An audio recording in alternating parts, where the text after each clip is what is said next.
Mr. Speaker, with your permission, I would like to make a statement. And first, I want to express my deepest gratitude to Sue Gray and all the people who have contributed to this report, which I have placed in the library of this House and which the government has published in full today for everyone to read. I will address its findings in this statement, but firstly, I want to say sorry. And I'm sorry for the things we simply didn't get right, and also sorry for the way that this matter has been handled. And it's no use saying that this or that was within the rules, and it's no use saying that people were working hard. This pandemic was hard for everyone. We asked people across this country to make the most extraordinary sacrifices, not to meet loved ones, not to visit relatives before they died. And I understand the anger that people feel. But, Mr. Speaker, it isn't enough to say sorry. This is a moment when we must look at ourselves in the mirror and we must learn. And while the Metropolitan Police must yet complete their investigation, and that means there are no details of specific events in Sue Gray's report, I, of course, accept Sue Gray's general findings in full. And above all, her recommendation that we must learn from these events and act now. With respect to the events under police investigation, she says, and I quote, "No conclusions should be drawn or inferences made from this other than it is now for the police to consider the relevant material in relation to those incidents." But more broadly, she finds that there is significant learning to be drawn from these events, which must be addressed immediately across government. This does not need to wait for the police investigations to be concluded. That is why we are making changes now to the way Downing Street and the Cabinet Office run, so that we can get on with the job that I was elected to do, Mr. Speaker, and the job that this government was elected to do. First, it is time to sort out what Sue Gray rightly calls the fragmented and complicated leadership structures of Downing Street, which she says have not evolved sufficiently to meet the demands of the expansion of Number 10. And we will do that, including by creating an Office of the Prime Minister with a permanent secretary to lead Number 10. Second, Mr. Speaker, it is clear from Sue Gray's report that it is time not just to review the Civil Service and Special Advisor codes of conduct wherever necessary to ensure that they take account of Sue Gray's recommendations, but also to make sure that those codes are properly enforced. And third, I will be saying more in the coming days about the steps we will take to improve the Number 10 operation and the work of the Cabinet Office, to strengthen Cabinet government, and to improve the vital connection between Number 10 and Parliament. Mr. Speaker, I get it and I will fix it. And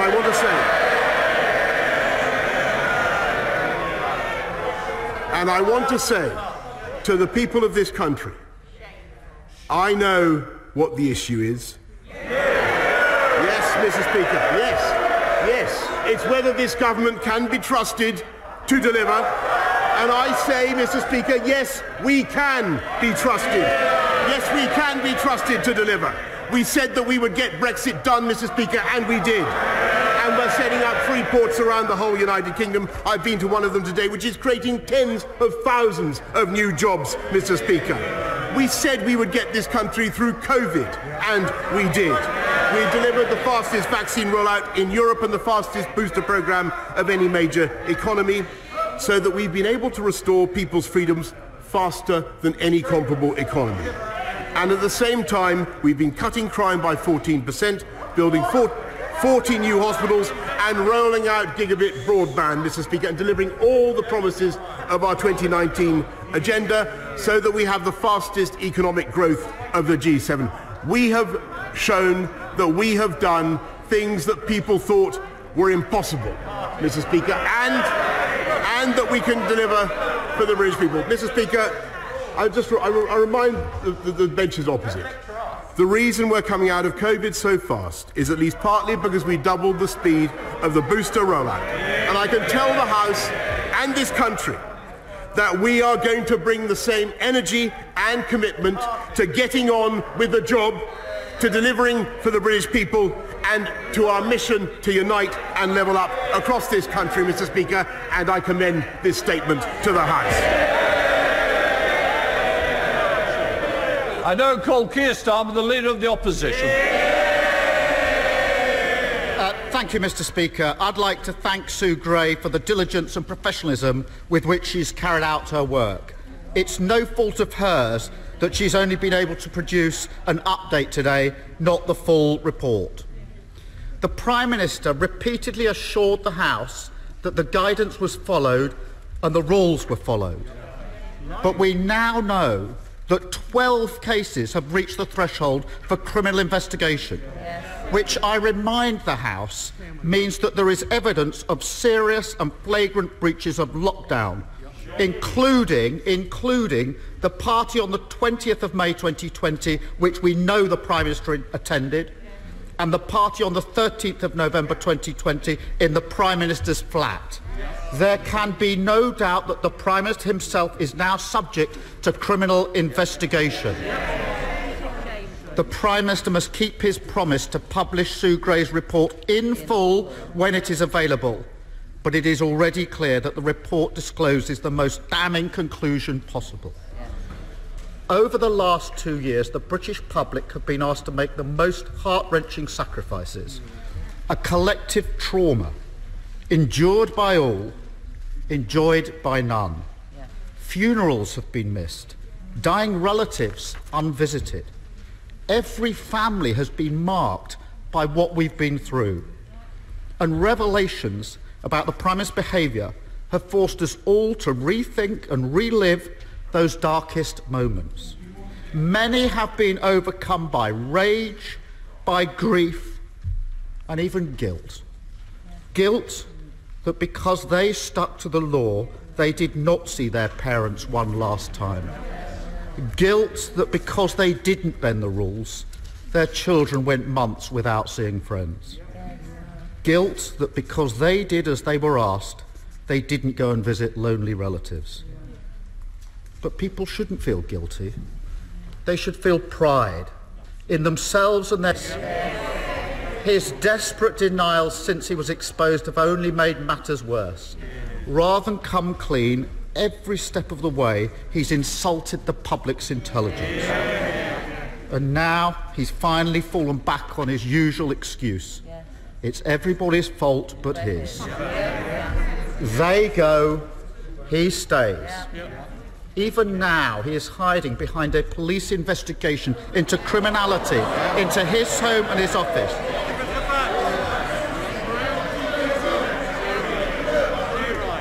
Mr. Speaker, he gleefully treats what should be a mark of shame as a welcome shield. But, Prime Minister, the British public aren't fools. They never believed a word of it. They think the Prime Minister should do the decent thing and resign. Of course he won't, because he is a man without shame. And just as he has done throughout his life, he's damaged everyone and everything around him along the way. His colleagues have spent weeks defending the indefensible, touring the TV studios, parroting his absurd denials, degrading themselves and their offices.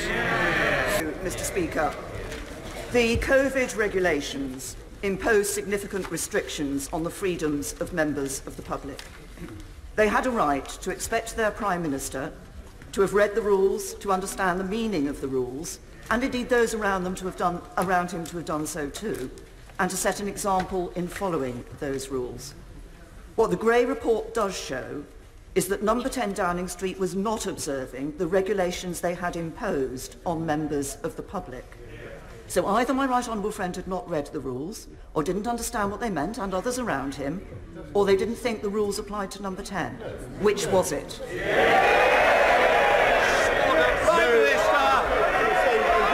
to my right honourable friend. It's a very important question. I want to hear the answer, even if other people don't. Prime Minister. No, Mr. Speaker, that is not what the Gray report says. It is not what the Gray report says. but if she, I suggest that she waits to see the conclusion of the inquiry. I now come to the Leader of the SNP, Ian Blackford. Thank you, Mr. Speaker. Can I say it's a pleasure to follow the former Prime Minister, and perhaps her behaviour in office, like many that went before her, was about dignity, about the importance of the office, of respect, of truthfulness, and the Prime Minister will be well advised to focus on those that have not dishonoured the office like he has done. Mr. Speaker, we stand here today faced with the systematic decimation of public trust in government and the institutions of the state, and at its heart, a Prime Minister being investigated by the police. So here we have it, the long-awaited Sue Gray report. What a farce. It was carefully engineered to be a fact-finding exercise with no conclusions. Now we find it's a fact-finding exercise with no facts. So let's talk facts.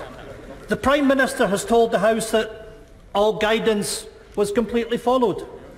There was no party. COVID rules were followed, and that I believed it was a work event. Nobody believed him then, and nobody believes you now, Prime Minister. That is the crux. No ifs, no buts. He has willfully misled Parliament. It's bad enough. Order! Inadvertent misled the House would be acceptable. Misled the House is not acceptable. Withdraw inadvertent. The Prime Minister inadvertently told the House on the 8th of December that no parties had taken place, and then had to admit that they had. It's bad enough, Mr. Speaker, that the Prime Minister's personal integrity is in the ditch, but this murky business is tainting everything around it. It is our intention to submit a motion instructing the Prime Minister to publish the Gray report in full. Will the Prime Minister obey an instruction by this House to publish as required? Mr. Speaker, amidst allegations of blackmail by Tory whips, the members opposite have been defending the indefensible. Wait for the report, we were told. That's right. Well, here it is, and it tells us very little, except it does state that there were failures of leadership and judgment by different parts of Number 10. It states that some events should not have been allowed to take place. That is the Prime Minister's responsibility. If there is any honour in public life, then he would resign.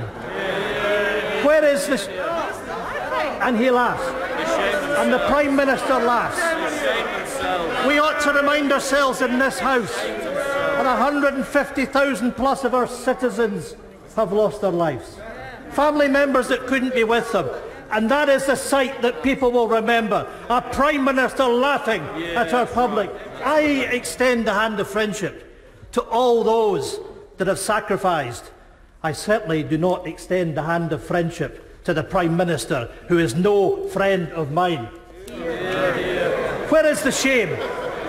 Where is the dignity? Meanwhile, the police investigation will drag on and on. Every moment the Prime Minister stays, trust in government and the rule of law is ebbing away. The litany of rule breaking, the culture of contempt, the utter disdain for the anguish felt by the public who have sacrificed so much.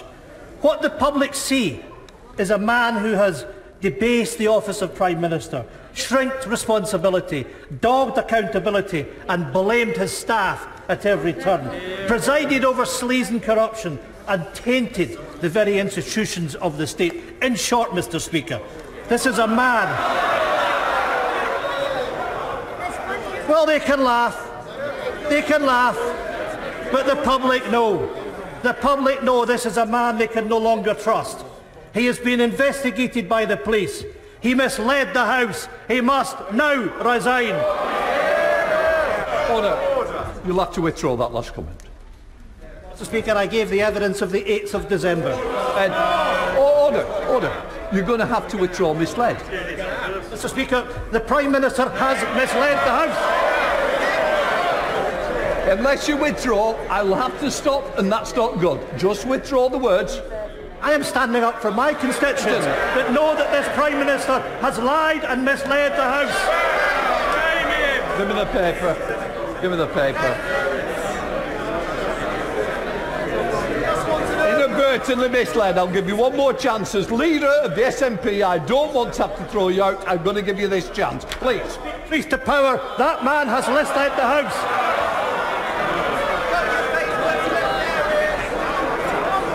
Shut up. I'm sorry it's come to this, and I'm sorry that the leader of the party has not got the decency to just withdraw those words in order that this debate can be represented by all political leaders. Would you like to inadvertently? If the Prime Minister has inadvertently misled the House, then I will state that. Right, we're going to leave it at that. Prime Minister. Mr. Speaker, I'm grateful to